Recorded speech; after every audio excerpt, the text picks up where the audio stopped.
Bom dia, bom dia, irmã. Bom dia, irmãos.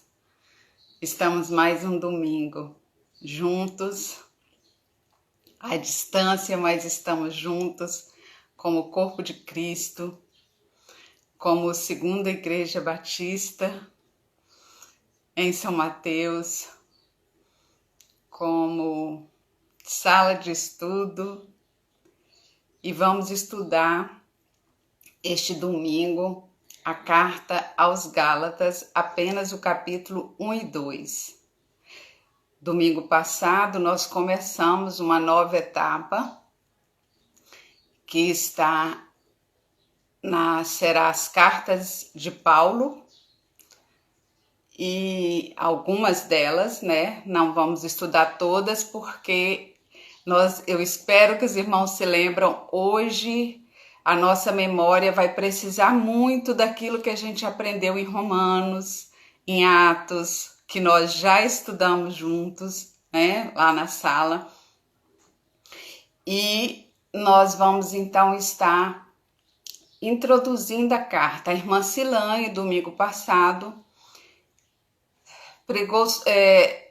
ministrou sobre as cartas, as igrejas que Paulo visitou, as maravilhas que Deus fez através das mãos de Paulo em suas viagens. E agora nós vamos ver uma carta que ele escreveu a essa região que ele foi na primeira viagem, Então, vamos orar ao Senhor, vamos pedir a Ele a direção do Espírito de Deus para as nossas vidas neste manhã e que Ele seja o nosso professor, Oremos. Senhor Deus, Pai querido, nós te louvamos, nós te exaltamos, nós glorificamos porque só Tu és Senhor. E só o Senhor pôde nos tornar filhos amados através daquele sangue derramado na cruz do Calvário por nós. Te suplicamos nesta hora que podemos entrar diante do Teu trono, lavados por este sangue, perdoados pelo Senhor, regenerados e justificados como a Tua palavra nos garante, Pai. Que o Senhor abra os nossos ouvidos e nos ensine como discípulos do Senhor. Que nós nos assentemos aos Teus pés como Maria se assentou. E que ouçamos tão somente a voz do Senhor. É o que nós te pedimos em nome de Jesus. Amém. Amém. Vamos abrir as nossas Bíblias, irmãos? Em Gálatas, capítulo 1. E vamos começar nosso estudo.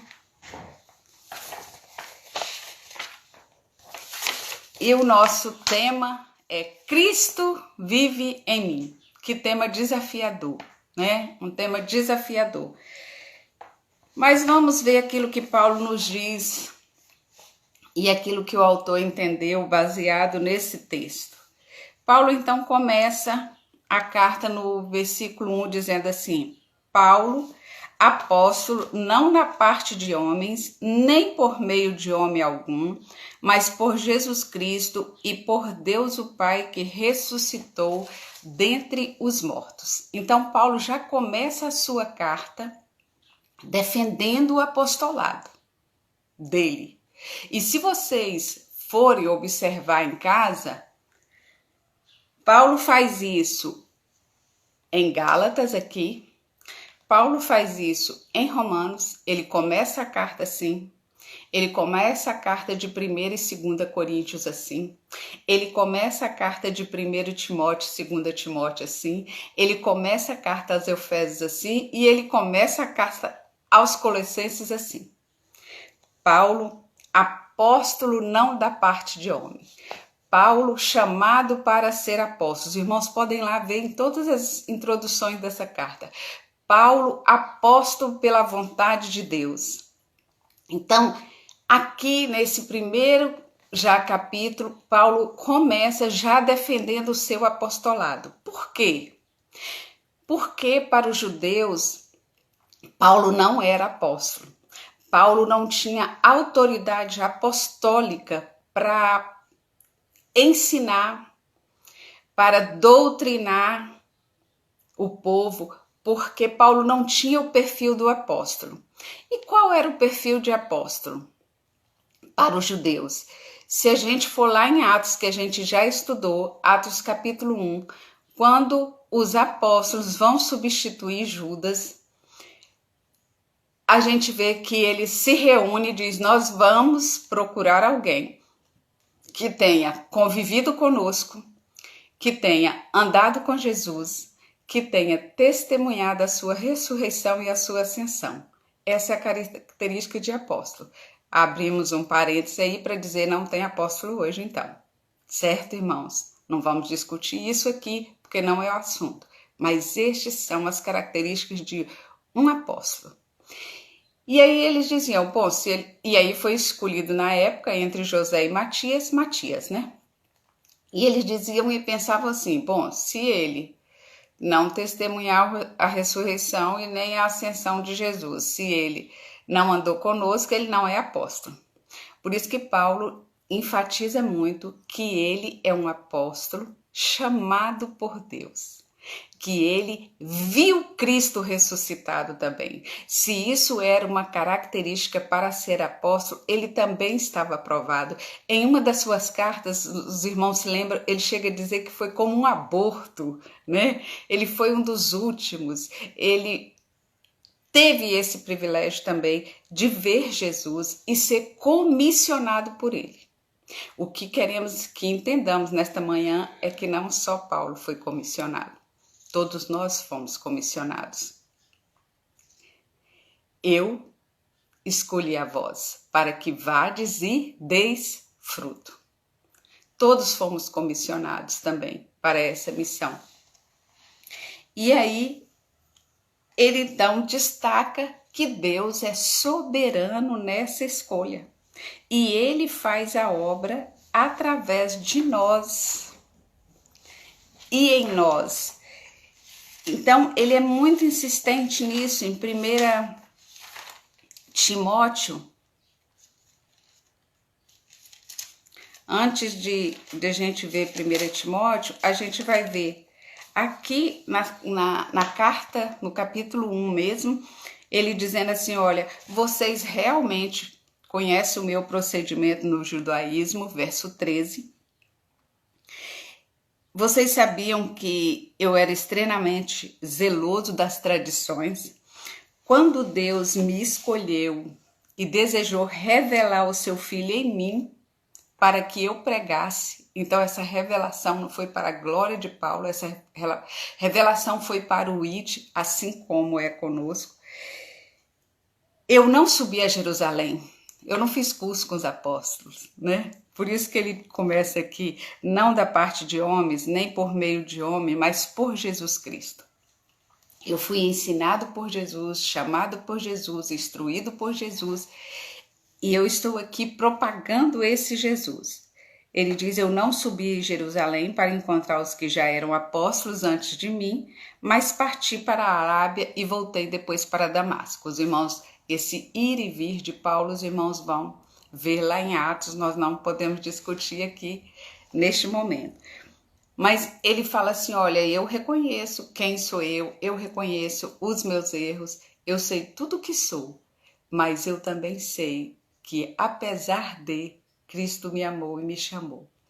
Olha o que ele diz lá em 1 Timóteo, capítulo 1. Eu agradeço a Cristo Jesus, nosso Senhor, por me fortalecer e me considerar fiel, pondo-me no seu ministério. Apesar de eu ter sido blasfemo, perseguidor, arrogante, ele me concedeu misericórdia, pois o que fiz se devia à minha ignorância e incredulidade. Mas a graça de Jesus transbordou com fé. E essa graça é fiel e digna de toda aceitação. Que Cristo Jesus veio ao mundo para salvar os pecadores, do qual eu sou o principal. Então Paulo sabia que nada ele era, né? Nada ele podia sem Jesus. E aí a gente vê o autor começa a dizer assim, Paulo defende inicialmente o seu apostolado e começa a defender o evangelho. O autor diz, a experiência de Cristo viver em nós é a base para um evangelho insubstituível. Só existe um evangelho. A carta, diz o autor, tem como objetivo praticamente a direcionar os crentes para o evangelho que haviam recebido e se fortalecerem nas convicções de Deus. Então ele começa a sua carta e ele diz aos irmãos que estão comigo e às igrejas da galáxia. Então é uma das primeiras cartas após a sua primeira viagem missionária e ele não é direcionado a uma igreja. Não é a igreja de Corinto, a igreja de Filipe, igual a gente costuma ver. Ele é direcionado a uma região, aquela que a irmã Silane nos ensinou domingo. A Listra, a Derbe, a Icônia, onde pelas mãos de Paulo se faziam maravilhas. E aí o verso 4, 3 e 4, ele diz, graças a vós, ele sauda a igreja, por parte de Deus e do Senhor Jesus Cristo, que se entregou pelos nossos pecados para nos livrar do mundo mau. A ele seja a glória para todo sempre. Amém. Então, aquilo que nós aprendemos domingo passado com a irmã Silane, as maravilhas são do Senhor. A glória é do Senhor. As mãos são minhas, mas o fazer é do Senhor. E Paulo fazia questão de enfatizar isso aqui, irmãos. Eu esqueci, irmãos, de colocar o fone e não sei se os irmãos estão me ouvindo bem. Tá tudo certinho?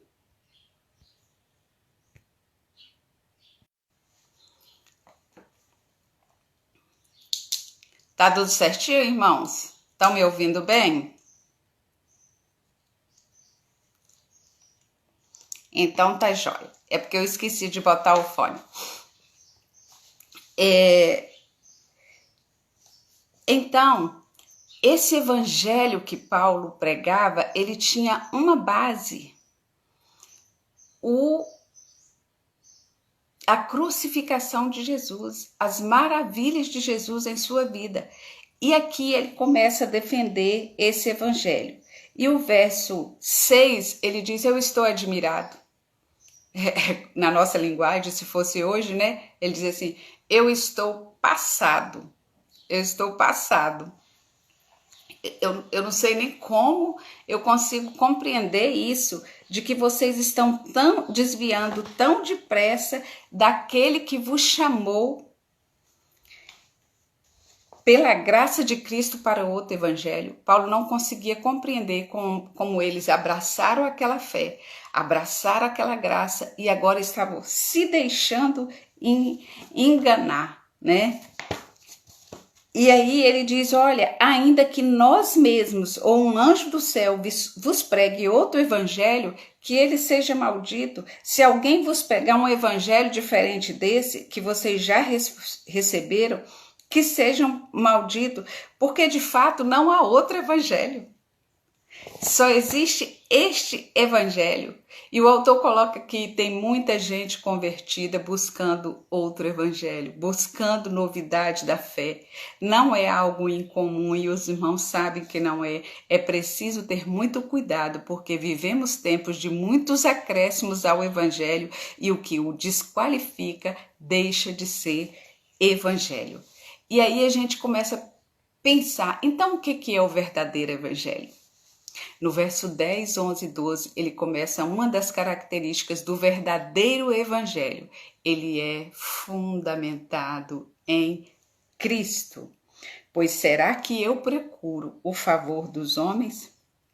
Se é que eu procuro agradar a Deus? Se eu tivesse ainda agradando os homens, eu não seria servo de Cristo. Então, conheça o verdadeiro evangelho, aquele que te confronta, irmãos, não é aquele que te agrada, não é aquele que oferta promessas, é aquele que requer renúncia. Paulo diz, olha, eu não estou aqui para agradar homem, não estou preocupado em livrar minha pele com o meu discurso, fazendo um discurso bonito. Eu quero pregar Cristo, independente do que isso venha ocorrer. Eu quero que saibais que o evangelho por mim anunciado não se baseia no homem, porque eu não recebi do homem, nem foi me ensinado, mas eu recebi por revelação de Jesus Cristo. Então, uma das primeiras características do evangelho que Paulo coloca aqui é que ele tem o seu fundamento em Cristo. Ele não busca, o pregador não busca adepto para si. A mesma coisa que os irmãos vão vendo os verdadeiros, os irmãos vão reconhecendo aí os falsos. Eles não buscam adeptas para si. O verdadeiro evangelho, ele busca discípulos de Cristo, ele busca pessoas para serem transformadas, regeneradas. E aí a gente já no verso 23 e 24, ele diz, olha, aqueles que tinham ouvido dizer de mim, porque muitos não me conheciam, a não ser aquele Paulo perseguidor, que agora pregava a fé, glorificavam a Deus por minha causa. Glorificavam a Deus por minha causa. Então, olha outra característica aí, o verdadeiro evangelho glorifica a Deus, irmão. O verdadeiro evangelho não exalta o homem, o verdadeiro evangelho não exalta o pregador, o verdadeiro evangelho glorifica Cristo. Sigamos, capítulo 2, verso 4 e 5. Isso por causa dos falsos irmãos que haviam se intrometido secretamente e vieram espiar a liberdade que nós temos em Cristo Jesus para nos escravizar.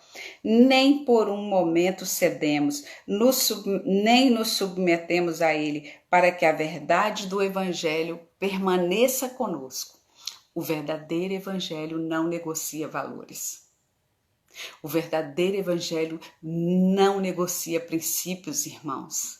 O que é princípio, o que é valor, o que é palavra, não existe meio termo.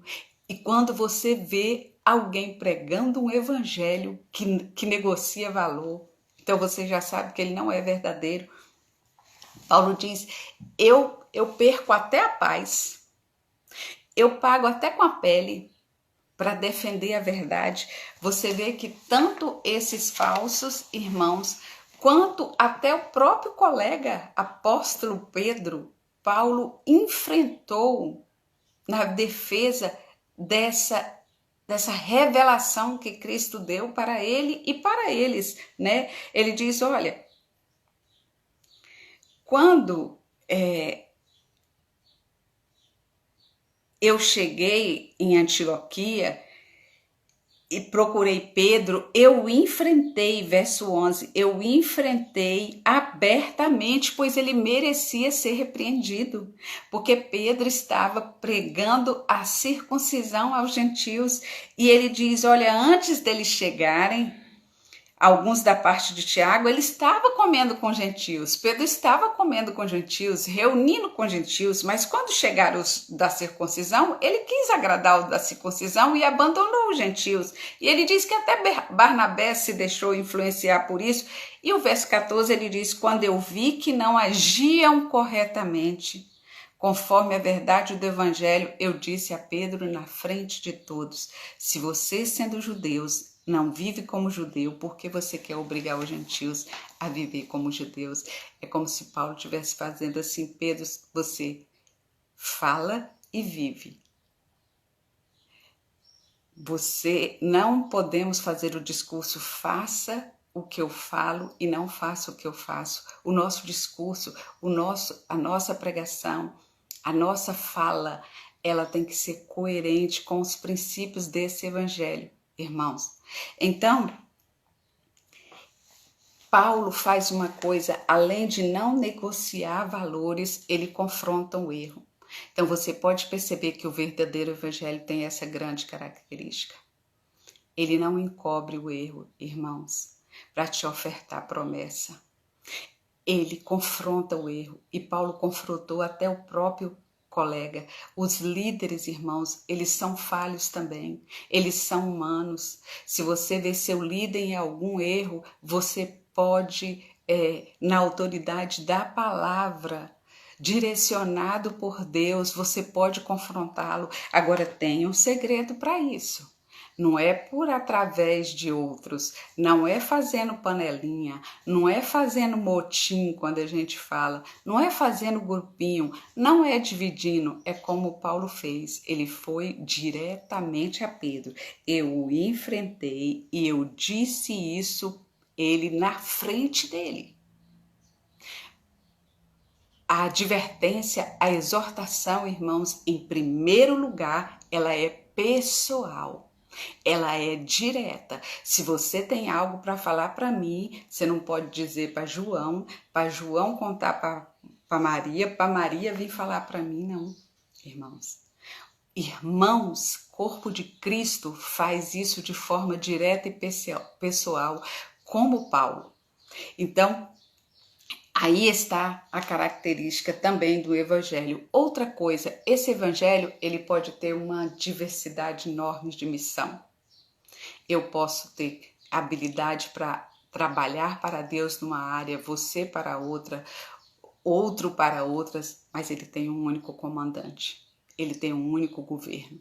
Ele tem um único líder. Verso 8. Aquele que agiu em Pedro para o apostolado da circuncisão, também agiu em mim para o apostolado aos gentios. É o mesmo que age, é o mesmo agente, irmãos.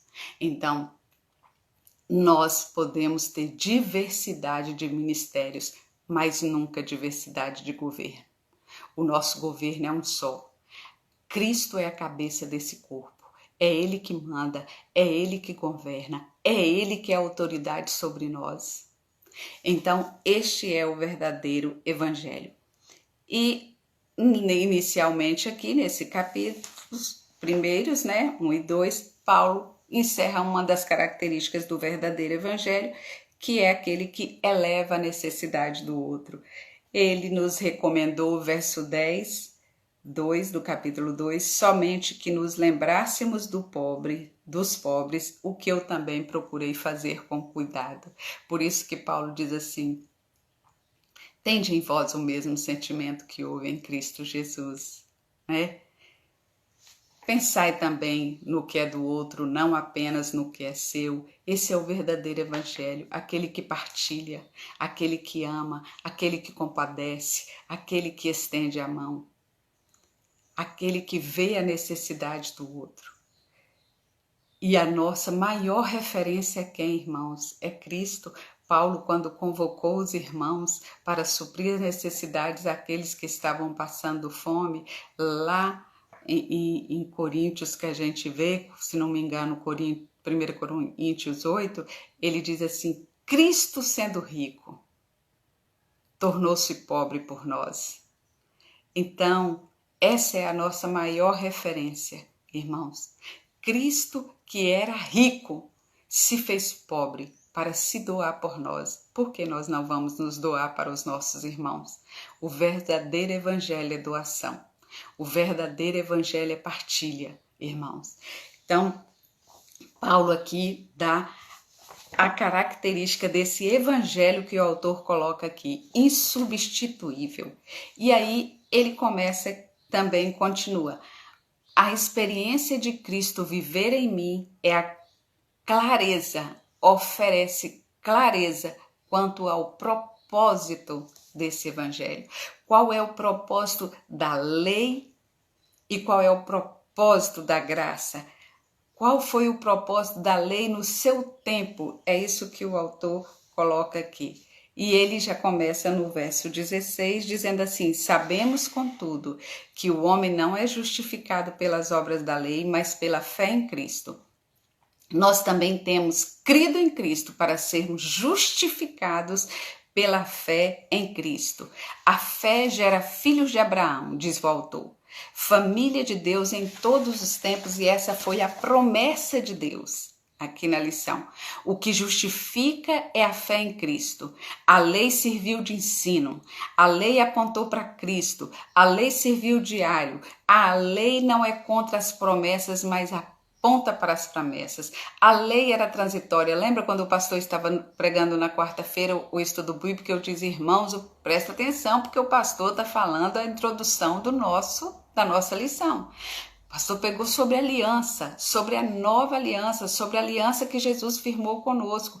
Tudo era transitório lá atrás. Não podemos, não devemos resgatar a lei. É isso que Paulo estava dizendo. A lei só diz isso: eu não posso te salvar, mas eu vou apontar para aquele que pode te salvar. Jesus. Esta é a nossa maior bênção, né? E o verso 16, né?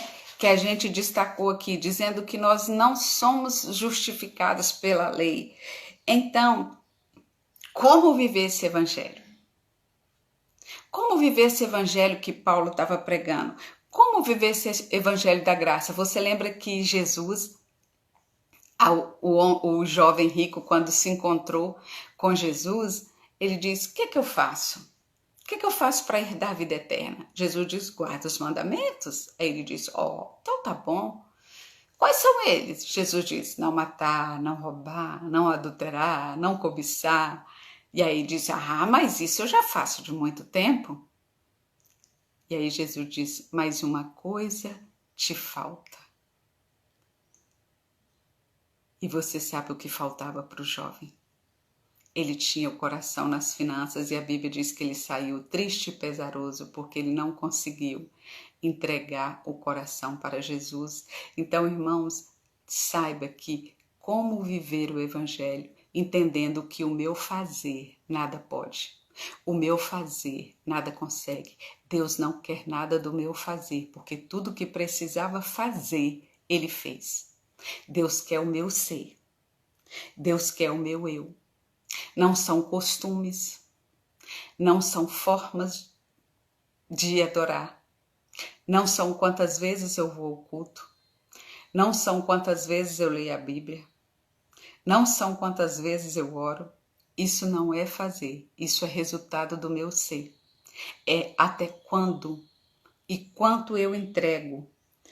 Não é o meu realizar, né? Eu fiquei pensando, não é o meu realizar, é o meu assentar. Jesus disse para Marta, Marta, Marta, você está preocupada com muita coisa e uma só é necessária. Uma só é necessária. Você sentar aos meus pés como a Maria, aprender de mim. Aprenda de Cristo, que é manso, humilde de coração. Aprenda de Cristo. Creia em Cristo.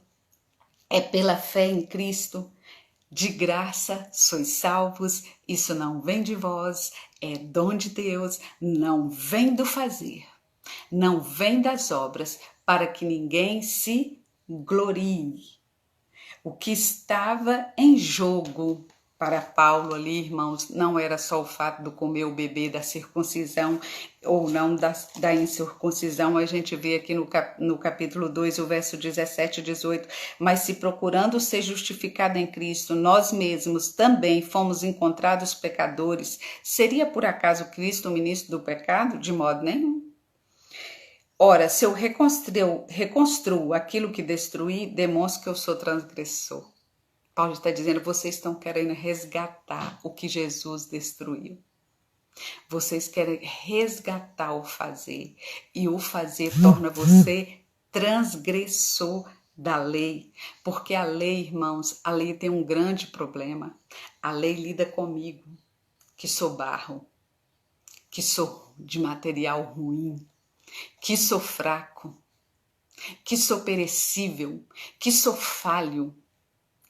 É com esse material que a lei lida. Então Paulo diz, se vocês voltarem para isso, vocês vão se tornar transgressor. É como se ele estivesse crucificando a Cristo novamente e tornando nulo todo aquele sacrifício. Paulo diz, não é uma questão de circuncidar e circuncidar, isso não tem problema nenhum. O problema é vocês pensarem que se vocês circuncidarem, vocês vão estar cumprindo a lei e vocês vão estar longe disso. Porque a Bíblia diz que se vocês tropeçarem em um só, vocês descumpriram todos os demais, então ninguém pode fazer isso. Por isso que Jesus veio fazer por nós. E aí ele continua, né? Aqui no verso 19 e 20. A experiência de Cristo viver em nós, que é o nosso tema, Cristo vive em mim. A experiência de Cristo viver em nós coloca a expressão da glória do Senhor por meio de nós. Ele diz aqui, pois pela lei eu morri, para que a lei, eu morri para a lei, a fim de viver para Deus. Eu já estou crucificado com Cristo, portanto não sou mais eu quem vivo, mas é Cristo quem vive em mim. E esta vida que eu vivo no corpo, eu vivo na fé, no Filho de Deus, o qual me amou e se entregou a si mesmo por mim. Então eu quero fazer uma ilustração que o pastor Nicodemos fez, que eu ouvi, que eu achei muito interessante entre essa lei e essa graça e essa liberdade em Cristo. Ele disse assim, olha, a lei, eu era casado com a lei. Eu era casado com a lei, mas a lei era um marido perfeccionista. A lei era um marido ruim. A lei era um marido exigente, chato. E eu, que era casada com ele, não conseguia fazer tudo que ele queria. Eu não conseguia acertar sempre. E eu fiz uma aliança, era um pacto. Eu não poderia sair desse casamento. E Deus não podia matar a lei. Então, para resolver esse conflito, segundo o pastor Nicodemos, Deus matou a mim. Deus matou a esposa e me libertou, irmão. Me libertou. Agora, a esposa não vive mais. Eu morri para a lei. Eu morri para a lei, irmãos. Agora é Cristo que vive em mim. É aquilo que o autor diz aqui, a glória não está no fazer, mas no que já foi feito. Não é o que fazemos ou deixamos de fazer, mas em ter se tornado nova criatura. A glória está na cruz do Calvário. Irmãos, nós cantamos o quê? No altar de adoração. Seja sempre exaltado Jesus, Filho de Deus. Irmãos, esse é o verdadeiro altar. Vamos parar com a velha aliança, irmãos. Vamos parar com a lei. Às vezes a gente tem aquela ideia, eu gosto muito que o pastor Edinaldo deixa isso muito claro na igreja, de que o altar é santo. Não existe altar na igreja não, irmãos. Não existe altar. Aqueles que pensam que tem altar estão voltados para a lei. Lá existe um local de destaque para que aquelas pessoas vejam quem lá está quem está atrás vê quem está na frente, mas não existe altar. O altar verdadeiro é essa cruz. Nós profanamos este altar quando nós nos voltamos e rejeitamos esse sacrifício. Deus diz assim, agora, depois desse altar, não há mais nenhuma condenação para os que estão em Cristo Jesus. Porque onde o pecado abundou, os irmãos sabem o que aconteceu, superabundou a graça. Então a nossa maior vitória contra o pecado, irmãos, é aquela cruz. A nossa maior bênção é esse sacrifício de Jesus. A nossa maior bênção é aceitar esse sacrifício de Jesus. E é assim, tão somente assim, que nós temos os nossos pecados perdoados, porque Ele vive. O que acontece, irmãos? Porque Ele vive, eu posso crer no amanhã. Ele vive, nós vivemos. Ele triunfou, nós triunfaremos. Ele nos convida a seguir e nós o seguiremos, Senhor. Essa é uma aliança verdadeira, segura e firme. Só existe uma coisa que quebra essa aliança, irmãos, é o pecado, e Cristo já venceu por nós. O pastor na quarta-feira disse, o Wi-Fi está direto ligado. Ele não cai, irmãos. Ele não desconecta, só se você for lá e arrancar da tomada. E só você pode fazer isso. Deus não perde a conexão. Ele deixa a conexão ligada diariamente. Diariamente. Você precisa estar conectado nesta cruz do Calvário. Você precisa morrer para o pecado, como Paulo diz assim, eu morri para a lei. Agora quem vive é Cristo. Irmãos, Deus não cobriu o pecado. Eu gostaria que a gente firmasse, né, isso na nossa mente, sendo justificados gratuitamente pela fé por meio da redenção que há em Cristo Jesus, que se ofereceu como sacrifício propiciatório por meio do seu sangue. Romanos 3, 24 e 25. Aí Hebreus diz assim, porque Cristo não entrou no santuário feito por mãos humanas, mas no próprio céu, para agora comparecer por nós perante a face de Deus. Ele também não se ofereceu muitas vezes, mas uma única vez para quê? Aniquilar o pecado.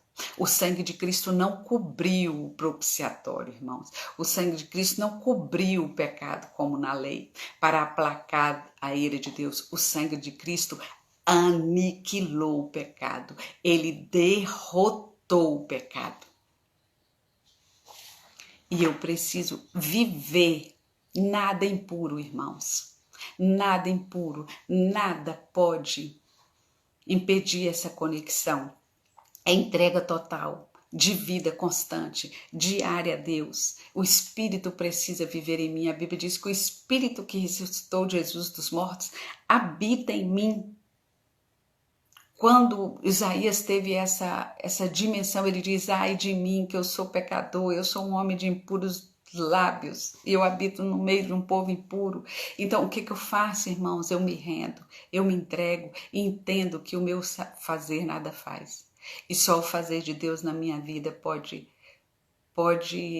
transformar, pode firmar essa aliança. Enquanto não houver entrega total, irmãos, a gente canta assim, quando tudo perante o Senhor estiver e todo o meu ser lhe controlar, só assim você há de ver que o Senhor tem poder. Quando tudo você deixar no altar, Abraão deixou tudo no altar e foi justificado pela fé. Os irmãos lembram disso? Paulo levanta isso. Abraão deixou tudo.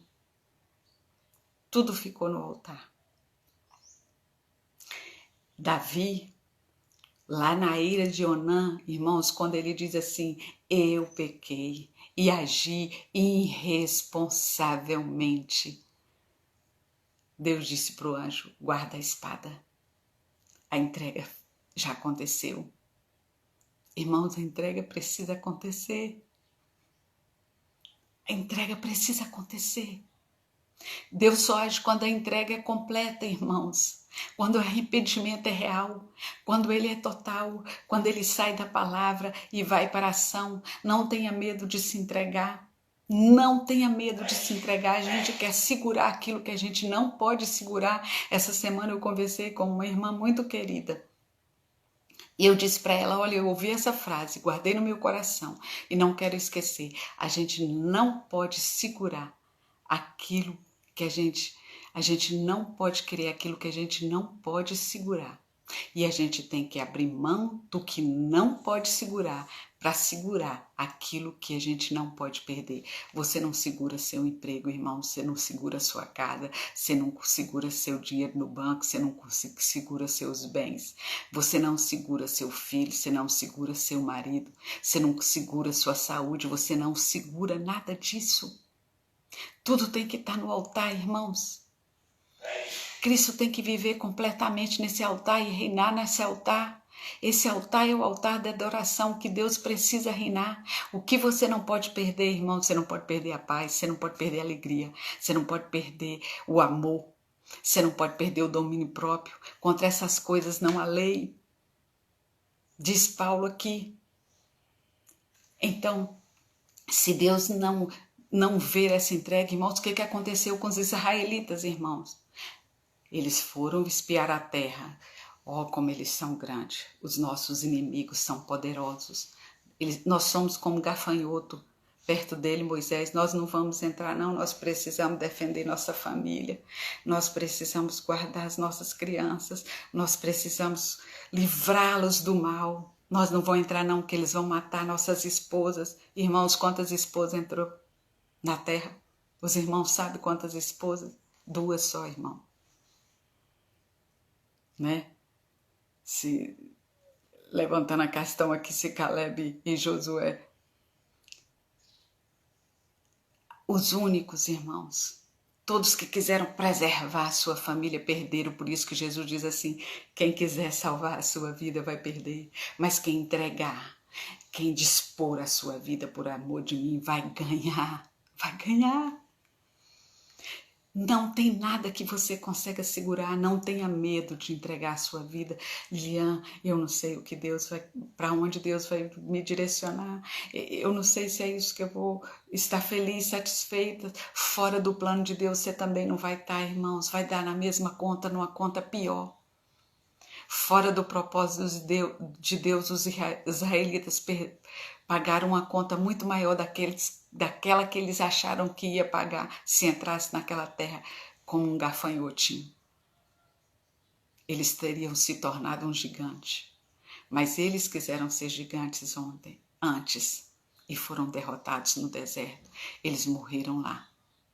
Então, não existe outro caminho para glorificar o altar desta adoração, a não ser o caminho da entrega. O autor diz aqui, as marcas em nossa vida não são construídas pelo que fazemos, mas pelo que Jesus fez em cada um de nós.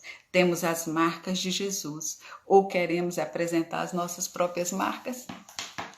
É uma pergunta do autor. Você quer a marca de Jesus, irmãos, ou quer a sua marca? Você quer a dor de Jesus em você ou quer a sua própria dor? O que você quer é uma escolha.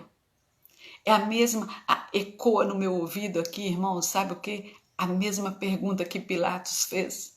O que vocês vão fazer de Jesus chamado Cristo? Vocês vão crucificar ele novamente? Ou vocês vão responder como aqueles que responderam a Pedro? E ouvindo aquelas palavras, compungiram em seus corações e disseram, que faremos? E Pedro diz, arrependei-vos. Não crucifica Cristo de novo, não. Se arrependa. Se entrega. Nós não conseguimos chegar a Deus pela nossa razão, irmãos. Só pelo nosso coração. E por isso Deus disse para mim, filho meu, dá o teu coração. Me dá o teu coração. Me dá a sua vida, porque Deus é o único que é capaz de purificar a intenção do nosso coração, lavar com esse sangue que Ele cravou naquela cruz. Isso nos justifica, não é a lei que nos justifica, por isso que Paulo estava sendo tão duro e insistente com aqueles irmãos que ele havia pregado, né? Não adianta crer. Apenas não adianta saber a palavra de cor, apenas a lei de cor, era isso que Paulo estava querendo dizer. Eu preciso ser santificado. O que Jesus disse na sua oração? Senhor, eles não são do mundo, como eu não sou do mundo. Então, santifica-os na verdade, porque a tua palavra é a verdade. Irmãos, o diabo sabia a Bíblia de cor, irmãos. Ele citou o Salmo 91 para Jesus. A gente encontra a gente aí abrindo o Salmo 91 para se livrar do mal. O diabo sabe ele de cor. Essa palavra tem que santificar a minha vida. Ela não tem que estar apenas nos meus lábios, nem na minha mente. Ela tem que guiar meu coração. Ela tem que ser meu orientador. Ela sim é meu aio. Ela sim vai apontar para a cruz de Cristo, que me redime, que me justifica, que me limpa, que me salva, que paga as minhas dívidas. É essa santificação diária, irmãos, e isso precisa de arrependimento. Peça a Deus, Clama a Deus para trazer à memória aquilo que você está retendo, para trazer à memória aquilo que você está guardando, para trazer à memória aquilo que falta entregar. Ele olhou para o bom jovem, né? Ele olhou para aquele jovem e disse: uma coisa te falta. Se Jesus olhasse para você hoje, irmãos, o que ele falaria? Você acha que ele falaria assim? Uma coisa te falta. Ou você acha que ele falaria assim? Muitas coisas te faltam. Ou você acha que ele falaria assim? Nenhuma coisa te falta. Sabe por quê? Quando Salomão fez a entrega, quando ele subiu naquele altar, irmãos, que ele fez no tempo que ele tinha construído, na mesma eira, a mesma eira que Davi fez a entrega. A Bíblia diz que ele ora de joelhos, né? Lá em Crônicas, ele ora de joelhos, ele levanta as mãos aos céus e ele diz: Senhor, aqui está o lugar da tua habitação, se o meu povo, Senhor, pecar. Porque não há um homem que não peque. Se o meu povo errar o caminho, se a chuva não descer, se os inimigos vierem nos derrotarem, se a praga chegar e o meu povo orar neste lugar ou voltado para este lugar, ouve, Senhor, defende a sua causa, perdoa. E a Bíblia diz que Deus fala assim: eu ouvi a tua oração, e o tempo se enche da glória de Deus, irmãos. E aí a gente vê depois, isso é Crônicas 6, né? Depois a gente vê em Crônicas 7, 2 Crônicas 7, Deus dizendo: eu ouvi a tua oração, Salomão, se o meu povo cair em qualquer uma dessas condições que você lhe está, e ele se converter, e ele se desviar, e ele se arrepender dos seus maus caminhos, eu ouvirei do céu. O que falta? O que te falta? Pergunta a Deus durante esta semana, irmãos. O que me falta, Senhor? O que falta eu entregar? Ou é tudo, irmãos, ou é nada. Não será possível, né? Não será possível viver uma vida, irmãos, de corpo limpinho, de cutis de pêssego. Entenda isso. Ele diz: você quer qual marca? As marcas da sua própria vida ou as marcas de Jesus? Nós não vamos entrar no céu cantarolando, irmãos. Nós não vamos entrar no céu sem marca, não. O caminho é estreito, irmãos. O caminho é apertado. Paulo diz: eu trago no meu corpo as marcas de Cristo. Se você quer ter a pele lisinha, irmãos, vai ter muita pouca chance de Deus fluir através da sua vida. A experiência de Cristo em nós, diz o autor, coloca a expressão da glória do Senhor por meio de nós. É nas frestas da marca que a glória do Senhor aparece, que ela passa e que os outros ouvem e que os outros veem e glorificam a Deus que está no céu, como glorificavam pela vida de Paulo. Se você não quer ter marcas, Deus não tem como trabalhar na sua vida. Alguém disse assim: até quando vai essa santidade? Né? Paulo diz: olha, eu esqueço das coisas que para trás ficaram. Eu avanço para que estão diante de mim. Na medida que eu cheguei, eu prossigo, eu não volto para trás, não. Eu não volto para a lei, não. Eu não construo o que Jesus destruiu, não, irmãos. O que Jesus já cumpriu, eu não faço isso. Eu sigo em frente, a porta fechei, não volto atrás. É a graça, tão somente a graça. Ou nós estamos no mundo, ou nós estamos com Cristo. Nós não podemos estar no mesmo lugar ao mesmo tempo, irmãos. Só Jesus é onisciente, nós não. Nós não podemos estar cá ou lá. Ou eu sou de Cristo, ou eu sou do mundo. Por isso que Jesus disse na oração: eu não sou do mundo como eles não são. Então santifica eles, Senhor. E como você vai se santificar, irmãos? Se entregando totalmente, deixando-se mergulhar no poder do Espírito, no sangue de Jesus, que Ele é o único que lava. E o autor encerra, né? A experiência de Cristo desfaz toda possibilidade de um evangelho baseado na religião e no legalismo. Se Cristo vive em mim, isso desfaz a possibilidade de evangelho baseado na religião, firmeza, determinação em aniquilar a graça de Deus deve ser o entendimento e vida de quem foi salvo por Jesus. Colocar de lado a graça de Deus transforma a vida cristã em legalismo. A lei não tem o poder de santificar. Só a graça de Cristo faz isso. Em nós, a vida no Espírito faz isso, não é? Nós citamos aqui, se o Espírito daquele que ressuscitou Jesus habita em você, aquele que ressuscitou Jesus vai dar vida para você. E nós estamos assim não mais no domínio da carne, mas sobre o domínio do Espírito. Irmãos, o Evangelho não é religião. Alguém já até colocou isso aí, não lembro mais. O Evangelho é relacionamento com Deus, irmãos. Evangelho é entrega de vida. Evangelho é você vivificado pelo Espírito. Isso é Evangelho, irmãos. Irmãos, vamos parar, irmãos. Vamos parar com esse conceito que nós precisamos do templo. Que Deus não está recebendo a nossa adoração porque nós estamos no templo, ou que a nossa oração lá no templo, irmãos, tem mais valor do que na sua casa. Irmãos, nós vivemos o Evangelho, não é uma religião, o templo é uma referência para nós, ele é apenas um lugar onde nós nos encontramos. Irmãos, a igreja não está fechada se o seu coração estiver aberto, não, irmãos. Sabe quando a igreja vai estar fechada? Quando o seu coração estiver fechado para Deus. Aí a igreja está fechada.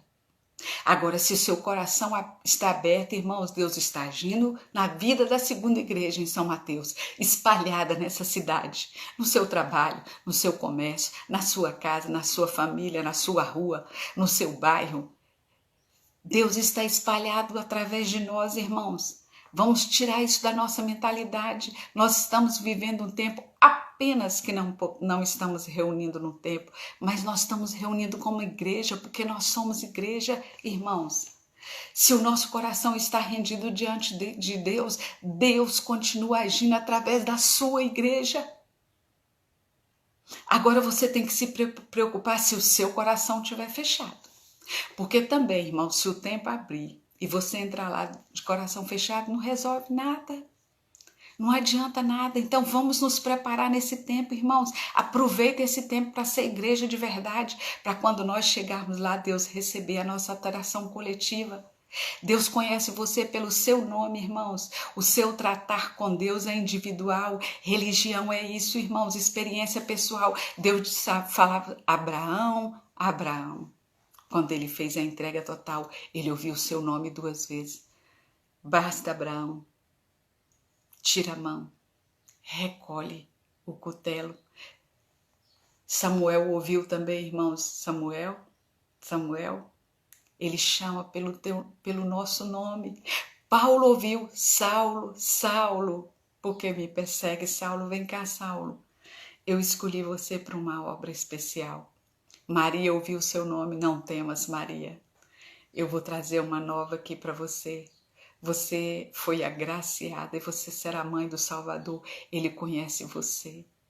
Ele sabe exatamente das suas necessidades. Ele sabe exatamente o que você precisa deixar no altar. Ele te conhece, só falta uma coisa, irmãos. Você conhecer verdadeiramente Ele.